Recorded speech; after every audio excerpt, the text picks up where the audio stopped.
The Bar and the Bible, April 23rd. The time of life is short. To spend that shortness basely were too long. Henry IV, Part 1.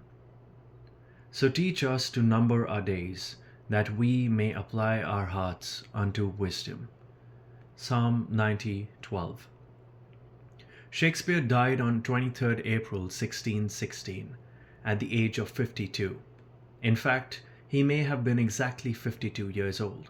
His birth date is unknown, but since his baptism was recorded in the register of the Holy Trinity Church in Stratford-upon-Avon on 26 April 1564, he was probably born on or very close to April 23rd.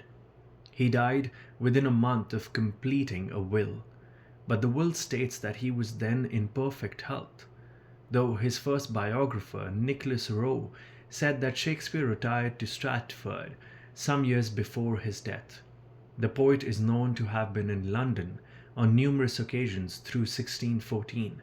He even bought a house there in 1613. He was survived by his wife, Anne, and two married daughters, Susanna and Judith.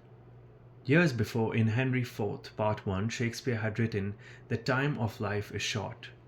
To spend that shortness basely were too long." In other words, since life is so short, it should not be wasted on worthless pursuits. Of course, Shakespeare could not have guessed when his own life would end, nor known that his writings would endure.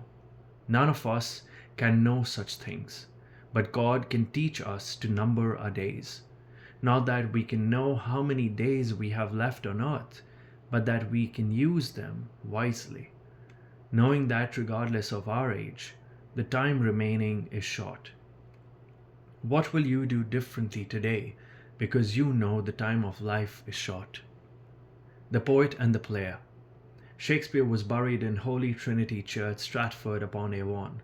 His epitaph reads, "Good friend, for Jesus' sake forbear to dig the dust enclosed here.